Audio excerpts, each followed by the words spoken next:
Ya teman-teman, mari kita buktikan bahwa napas yang kita keluarkan melalui hidung mengandung bahan kimiawi yang disebut karbon dioksida yang sifatnya sangat asam. Ini adalah air alkali yang kita tetesi dengan ester pH. Warnanya berubah menjadi biru, hijau ke biru-biruan. Ini artinya bahwa air ini dalam pH alkali.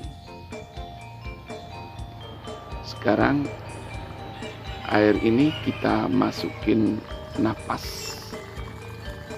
Jadi napas yang kita keluarkan kita salurkan melalui pipa ke dalam air, dan napas itu akan masuk ke dalam air. Lalu air itu karena disemprotin oleh napas yang mengandung karbon dioksida berubah menjadi kuning. Itu artinya pH air itu telah menjadi asam. Coba kita perhatikan lagi, air yang tadi kita tetesi tadi dengan pH tester berwarna biru. Sekarang setelah ditiup, dimasukkan napas ke dalam air itu yang mengandung karbon dioksida, air itu berubah menjadi kuning. Itu artinya napas kita sangat asam. Ya, percobaan tadi itu membuktikan bahwa sesungguhnya napas yang kita keluarkan setiap saat mengeluarkan karbon dioksida yang sifatnya asam. Ketika seseorang tidak mampu mengeluarkan napas dalam beberapa saat saja, maka kadar asam di dalam darah itu akan segera meningkat. Dan apabila secara konstan, secara pelan-pelan dia tidak mampu bernapas dengan baik, maka asam di dalam tubuhnya itu perlahan-lahan akan meningkat, sehingga menimbulkan suasana asam di dalam tubuh yang mendorong terjadinya berbagai penyakit. Misalnya penyakit infeksi yang kronis. Nah, karena diketahui bahwa bakteri itu sangat senang bertumbuh di dalam suasana yang asam. Juga kanker.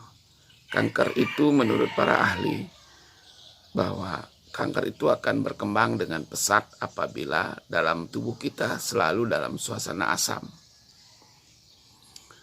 Termasuk penyakit-penyakit kelebihan asam urat, kelebihan kolesterol, itu menimbulkan suasana asam di dalam tubuh kita, sehingga mempercepat terjadinya penyakit-penyakit yang berkaitan dengan proses degeneratif. Misalnya tekanan darah tinggi, kencing manis, stroke, gagal ginjal, dan lain-lain.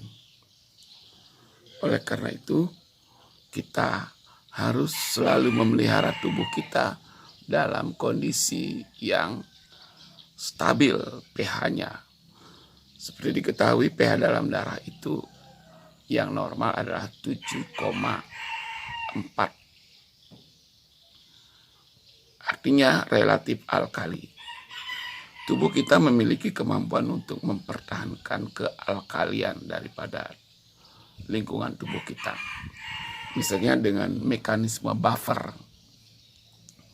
Jika terjadi suasana asam yang sangat mendadak, maka tubuh kita akan mengeluarkan kalsium. Cadangan kalsium di dalam tubuh masuk ke dalam darah, sehingga lingkungan darah akan segera menjadi alkali. Jika seseorang mengkonsumsi makanan-makanan yang cenderung menimbulkan suasana asam berlebihan, misalnya terlalu makan banyak lemak, terlalu makan banyak gula, terlalu tinggi protein, karena sampah-sampah metabolismenya itu menimbulkan keasaman yang sangat berlebihan, sehingga tubuh kita akan menjadi relatif asam. Nah, tubuh akan mengalami kehausan, sehingga merangsang kita untuk minum air yang memenuhi syarat untuk menetralisir asam adalah minum air yang relatif alkali. Jadi jangan air yang sifatnya asam. Misalnya air-air yang memiliki kandungan tambahan-tambahan pemanis, penyedap, pewarna, perasa, dan sebagainya.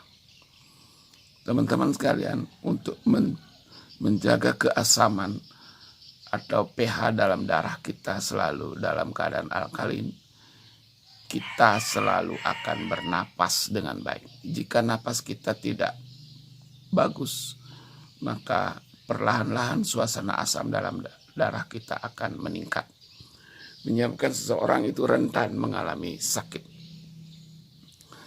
Salah satu upaya untuk menetralkan keasaman kita adalah dengan melatih pernapasan.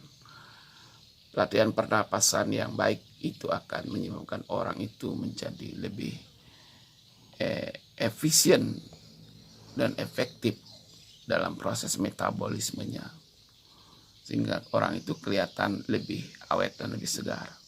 Samping itu, minum air yang bagus juga merupakan cara untuk menetralisir keasaman, sehingga lingkungan tubuh kita selalu terjaga kealkaliannya. Makan buah dan sayur itu juga memberikan suasana basa atau alkali yang lebih baik. Jadi kalau kita sering makan buah dan sayur, maka tubuh kita akan relatif stabil pH-nya, sehingga daya tahan tubuh akan juga lebih baik. Teman-teman sekalian, mari kita menjaga kesehatan dengan hal-hal yang mudah. Menjaga kesehatan itu sangat mudah apabila kita masih sehat. Tapi kalau kita sudah sakit, biaya yang ditimbulkannya sangat mahal. Mencegah lebih baik daripada mengobati.